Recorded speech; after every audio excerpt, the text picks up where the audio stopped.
Woo! Hello, all my beautiful peoples. Today is a special, special day. You guys know it better than I do. It is Friday, and it's a special interview day. Today, here is Miss Joann. How are you doing, Joann? I'm doing fine, Dejanae. How are you? I'm doing excellent. Thank you so much for sharing your time and coming to my awesome Facebook live plays. Thank you. I'm very honored and excited to be doing this. Yes. So, um, for you guys briefly, just to tell you, you guys remember last time I interviewed Lauren Curtis, and she actually recommended me to come to Joann because I believe you are a student, one of her students, correct? Yes, I'm one of her art marketing students, so Ah, she had recommended I contact you about taking part in this opportunity. yeah. So it's really fascinating, and I'm just so happy that Lauren Curtis got us connected. And during this whole time of us speaking to each other, we've been building so many funny memories. We could go on all about it. But I know a lot of the folks, I know they're messing me. They're probably going to constantly ramage me with the question, who the heck are you, Joann? It was just a time for me to give my little summary of myself. Yeah. So I'm a digital collage artist, which means I use Photoshop elements. And most of the time, I use vintage artwork, photographs, and texts, and I recombine them into collages. Mhm. And so I create unique pieces from those. And usually they're about vintage subjects. They deal with mythology, with literature, and travel scenes. I do also do some of my own photography. I'm still kind of branching out into that, and those tend to be nature scenes, Yeah. and also some travel photography. So Yeah. that's something else that I've been branching out into. Yes. It's so fascinating when I see your work. It's no I mean, there's really this authentic part of what you said. Yes, the travel, the nature, the vintage feel. I really love that about um the way you use that and choose that through color and mood. Can you give us a little bit more insight of how that played a role into you putting that into and collaborating? Like, how do you purposely collab certain images and pieces together to make that finished product? It's kind of an instinctual thing. I either start with an idea in my head and look for photos that will kind of express it, or sometimes I'll just come across a piece of vintage, like a photograph, and it'll just strike me in a certain way, and I'll think I have to do something with this, and I'll Mm. start thinking about what other elements I could combine with it to make an interesting product, to combine it with, say, antique handwriting, other images. I also like to use a lot of old, like distressed textures to give it kind of that, weathered antique look. Yeah. So yeah, so there's kind of usually like a starting point, and then Mhm. I start thinking about what kinds of images would go with that. And sometimes it's more of an experimental thing. Yeah. Try different things. Sometimes it'll work, sometimes it doesn't work, and I just have to kind of experiment with it until it reaches a point where it's pleasing and satisfying to me. Yeah, I feel you because like when it comes to doing the whole process, there is that part of your motivation, your inspiration, going into that piece. And can you give us a little bit insight where or even who inspires you in all your art or just your art in general? Like where did your inspiration come from? Well, I guess I've always been like the overly imaginative child, as a child with daydreaming a lot and thinking about imaginary worlds. And kind of lost my train of thought there. Right. So, and I've drawn to a lot of, as I said, vintage art, a lot of 19th century art, Victorian art, French artwork, Mm, Japanese and other Asian artworks. So it's kind of a very eclectic mixture of different things. They're just different things that appeal to me, either just on a visual level, I find them beautiful and interesting. And a mm, lot of times, like the history or the symbolism will just kind of appeal to me, and it's something I want to explore some more. mm. That's true. I mean, we see it especially this particular piece right here. You were just bringing up the Victorian. Oh, that is so cute. Then this is my first time seeing the caption. You definitely explained it, like you pretty much broadcasted like right here in this piece with the Victorian antique type style. Tell me a little bit more of like the process of this particular piece, and I would like to show another. This. I kind of had an idea about like a medieval manuscript. I found this. This is actually a picture of like a 19th century actress, but I Mhm, thought she looked very much like a medieval like figure from a story. And mhm. I found this picture of an old manuscript online, and I thought, wouldn't it be cool if I could make it look like she's kind of emerging from the manuscript, Yeah. or kind of like she's a character where the manuscript is talking about her.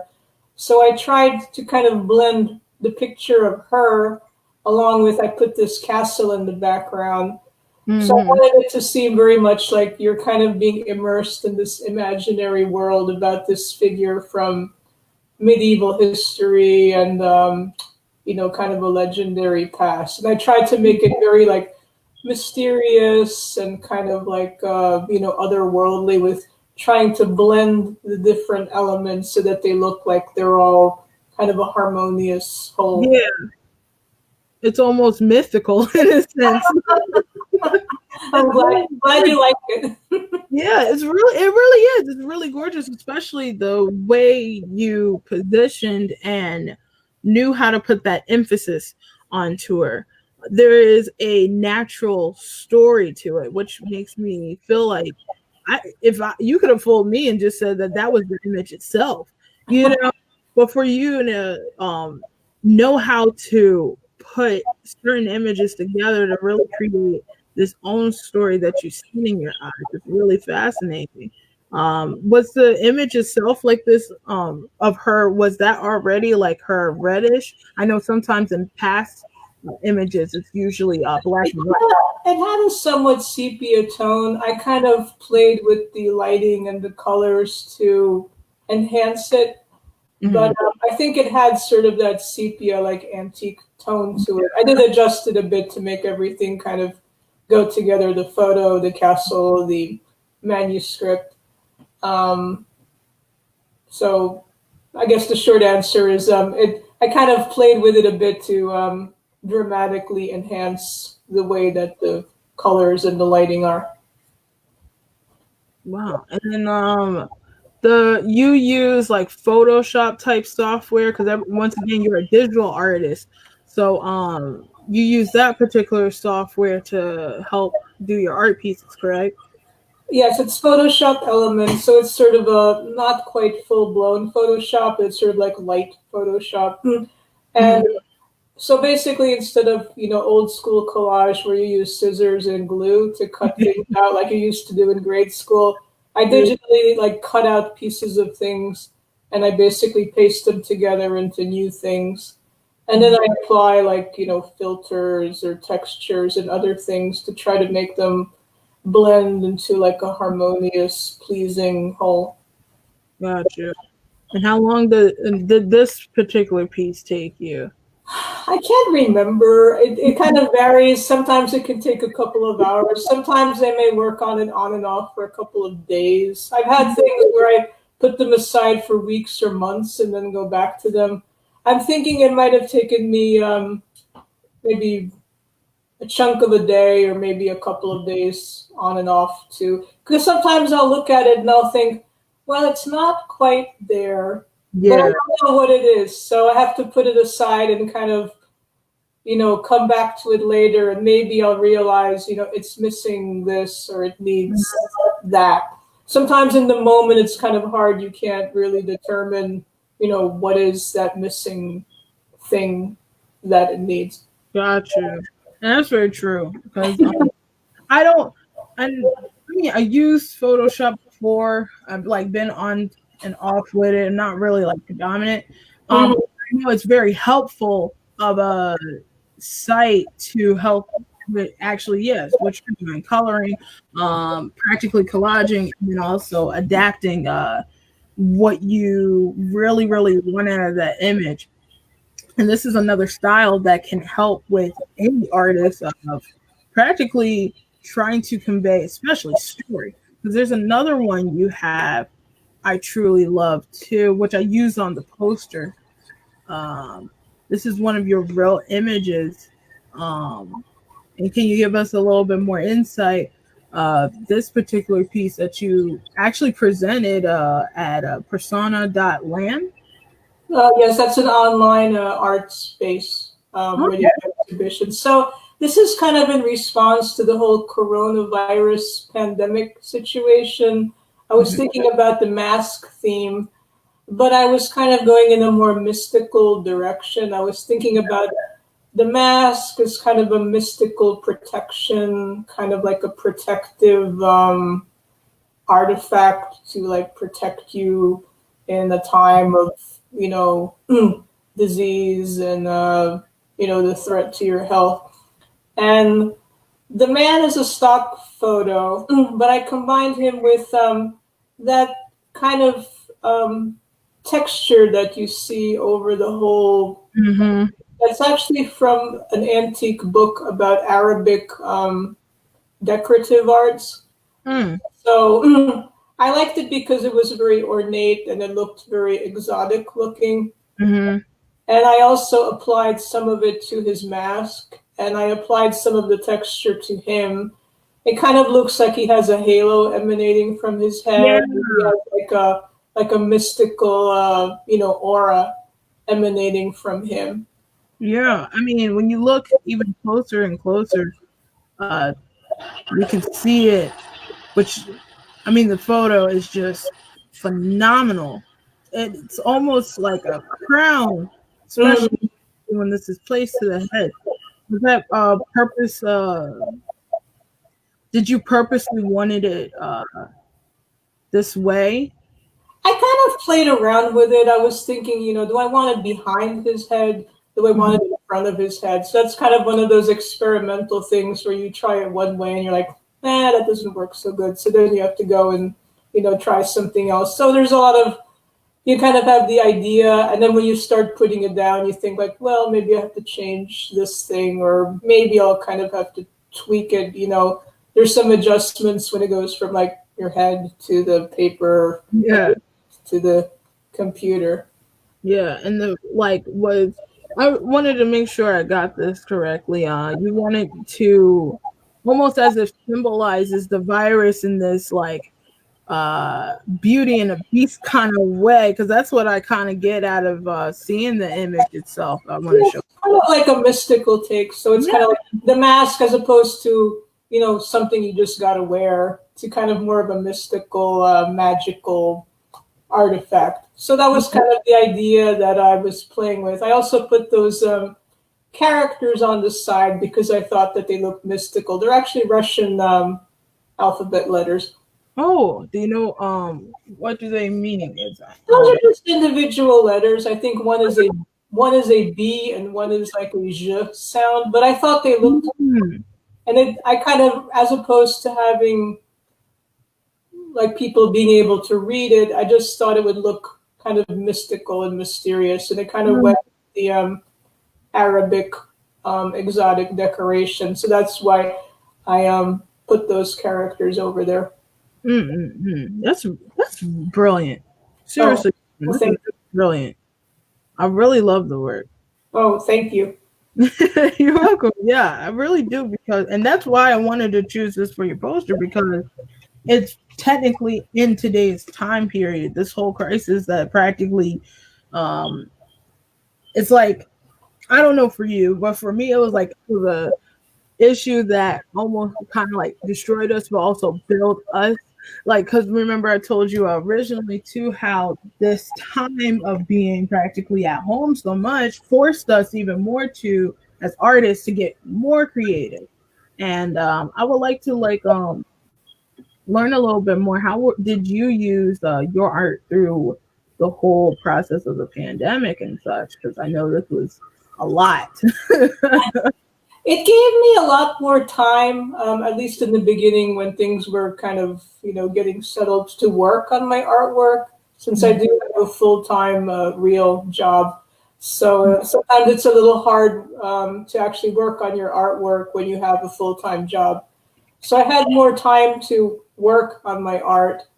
And Mhm. I also kind of tried to do some different things since I did have this extra time. I would go to the park and photograph, nature scenes. Mhm. Um, I tried to go online or to read things about other kinds of art techniques. So I wanted to take the opportunity to learn some new things and to try some new things since I did have this time on my hands. And I also didn't have the usual routine that I usually had, in the non pandemic environment. Mhm. And I like that you found a way of using this vintage type style, this mythical type style, as a way of capturing our current history as we witness this going, practically going on with one another. Because especially with this piece, it's such a perfect time capturing piece. You have the ability to really have almost, it's like we almost time travel in a sense with your artwork. And I don't know if I'm like the only one, but it's so true. It's like I kind of get the feel of I'm time traveling. I get to see something that was like back in that actually never changed from current time. And definitely you guys too. Once you go to her Instagram page, you can see more of her stuff. imaginepast.weebelievesite.com. She got pretty much the whole thing from her arts to her Facebook, Instagram, even her blog. Uh, it's really practically self-explained. She got the whole thing down to pack. She shows pretty much all her exhibitions, galleries. I mean, you name it. She keeps things in the news and some new stuff in our gallery too. And the interview. Yay. Interview. Promoting two things. Our interview right now. It's really just fascinating. Seriously, Joann, it's really fascinating that you take the time of really adapting your art, your eyes and vision into things we probably see every day, but don't show that real appreciation. And what I like about it is that you take something from the past and really imagine it in today's time. You really capture that beauty of you really nail it. You nail it down to the point of history, of real true beauty in history. Oh, well, Seriously. thank you. you know, you guys, seriously, come on, you guys gotta agree with me. Oh, and then can you tell us about this piece right here? Words of the Flame. So that was actually a mannequin from a Korean museum, and he is wearing an ancient kind of crown on his head. I don't know if you can see, but the crown, it's kind of, the ornaments are shaped like trees, like Yeah. kind of geometric trees. And then he has all kinds of little like jeweled ornaments hanging down from his crown. I was really fascinated by his crown because it looked like such an unusual and like ancient looking crown. So I was very fascinated with it. And then I got the idea about, I wanted him to look like this mystical, like magical character. So I put this flame overlay over him. So I wanted to make it look like there's these flames like emanating from him, like he's this, powerful sorcerer, Yeah. king from ancient times. And so it kind of worked. I wasn't sure, like, is this going to work or not? But, I put the flame overlay on him, and it actually seemed to work out okay. This is so cool. Oh my goodness, Joann. So glad I got to meet you, Joann. Joann Oh, does have a source and a beautiful sense of humor too. Don't sleep on her. On the side, she does comedy too. She's funny. Oh my, you know, Joann, Joann, when like I said, when Lauren Curtis introduced me to you, I was because she was definitely talking about you and another student of hers. But she was like, yeah, she was like, trust me. She did. She was like, DJ, trust me. I know my work, but it's something about these two, and especially when you got the chance to contact me and we got to speak and everything, it was just so fascinating. And I had an aha moment, and I was like, Lauren, you are seriously right. There is something so rich and authentic about this. And like, how has art impact in pretty much how have you used art to change the world? Um, let's see. I guess in different ways, it kind of helps me because I have these kind of imaginative and creative impulses that I can kind of direct into something as opposed to just having them sit in my head and not go anywhere. But then I have a chance to share these, imaginative products with other people so that I can, they can share some of the feelings and ideas that I've created. I hope that they derive some enjoyment from it and visually enjoy the story, enjoy the symbolism. Um, it's a way for me to communicate with other people and Yeah. kind of share, share my ideas and share my feelings with them. Hmm. I'm so proud of you, Joanne. I know that you Thank came you. from a long way. And I know that your art is still on its own journey and path. And what's really just fascinating, I'm so glad, I really am. I'm just so honored that I got to actually speak to you. Oh, thank you. With you.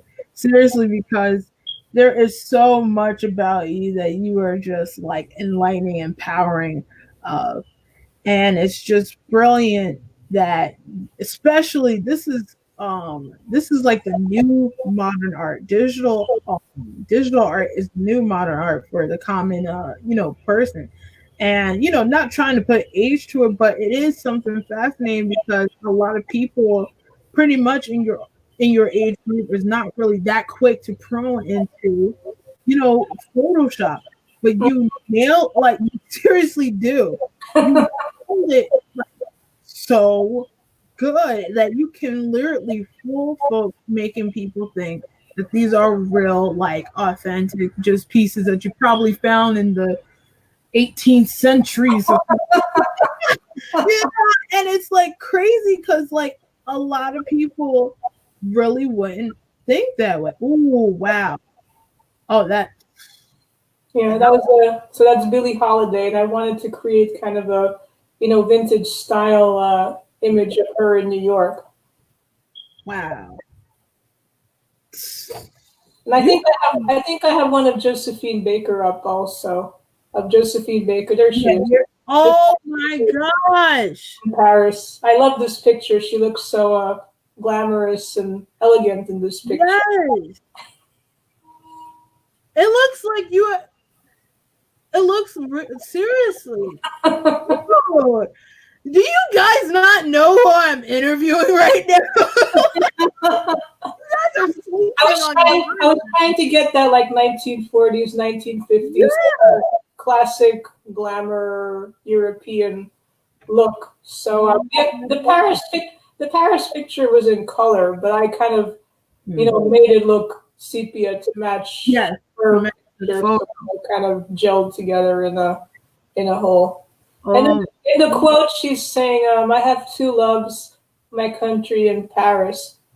And yeah. obviously, she had um, enjoyed a lot more acceptance and respect in Europe as opposed to the United States at the time because of the prejudices that were prevalent at that time.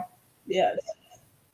This is how, look, man, everybody take notes, grab your notebook and pen or whatever, learn something about imagine the past, dude. Seriously. Hello. Thank you. The queen has arrived. I'm so honored to have you, be so enthusiastic and appreciative of my artwork. 100%.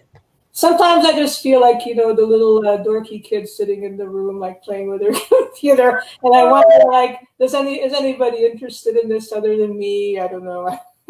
Well, the thing is that that's what. Remember, I told you from the beginning when I met you. Us as artists, we are the ones that practically have the silent weapon that can change the world. And I want folks to like see this and understand this of how Joann changed the world. She takes something that was back in the centuries, currently today, and put them and blast them together, showing you how naturally we have changed, but yet we still have so much far to go, and that is a true message I see in almost every single piece, regardless if it's very, very whimsical or very, very mythical, or it could be any type of form of these themes. There's history, there's beauty and history that you capture, and you do it in a style that is in technology, which is even more crazy because the average person, like I said, personally, I don't use Photoshop a lot. There are other artists too who don't use Photoshop a lot, but for a person in your age group too, once again, some folks, the average person around your group is not that prone to be like, oh yeah, I got it, awesome. For you to say, I'm like a little kid, you are a little kid. You are that little kid.